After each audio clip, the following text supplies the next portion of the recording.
Hello, good morning! Welcome po ulit sa kusina ni Kaka. And for today's video, magagawa tayo ng sipo egg. Sa mainit na kawali, maglalagay po ako ng butter. Kung wala po kayong butter, pwede rin pong oil. Igigisa ko lang po ang ating bawang at sibuyas. Lulutuin lang po nating bahagya. Ang ilalahok ko po pala dito ay gizzard o balon-balunan ng manok instead of hipon. Kailangan lang po nating linisan at lutuin na maigi. At habang niluluto po natin ang ating gizzard, gusto ko lang pong i-shout out si Sir Kusina ni Junior. Ang niluluto po ni Sir ay mga international food, nakakatakam at very appealing. Siya po ay isang Pilipino na currently based sa Bahrain. Salamat po sir sa inyong pagsuporta sa aking tahanan. Tara po, panoorin din natin ang channel ni sir. Thank you!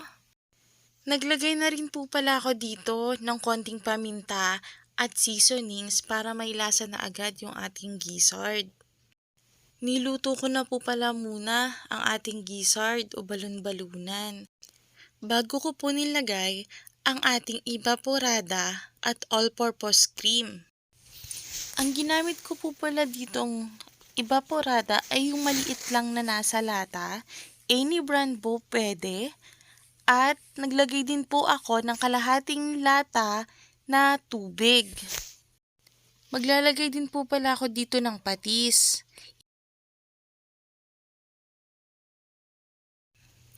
Hinintay ko lang po munang kumulo ang ating sabaw bago ko po nilagay ang ating all-purpose cream na maliit din.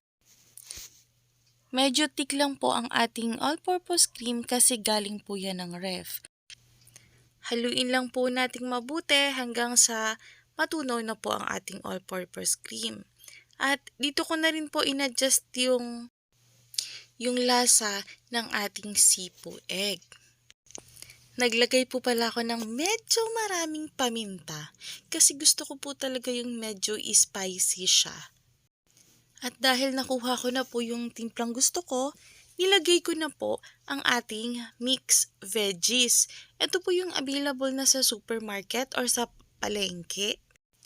Lutuin lang po natin ng konti kasi mas masarap po yung parang medyo half-cooked pa siya kasi manamis-namis. At naglagay din po pala ako dito ng celery. Ito po ay optional lang. Nilagay ko po pala ang kumpletong sangkap sa dulo ng video. Pakuluan lang po natin ng konting oras. Ayan po oh, sobrang creamy niya at amoy na amoy ko na rin po yung masarap na aroma. Nilagay ko na rin po pala ang ating quail eggs. Ayan, ihanda na po natin ang ating kanin. Sigurado, mapapadami na naman.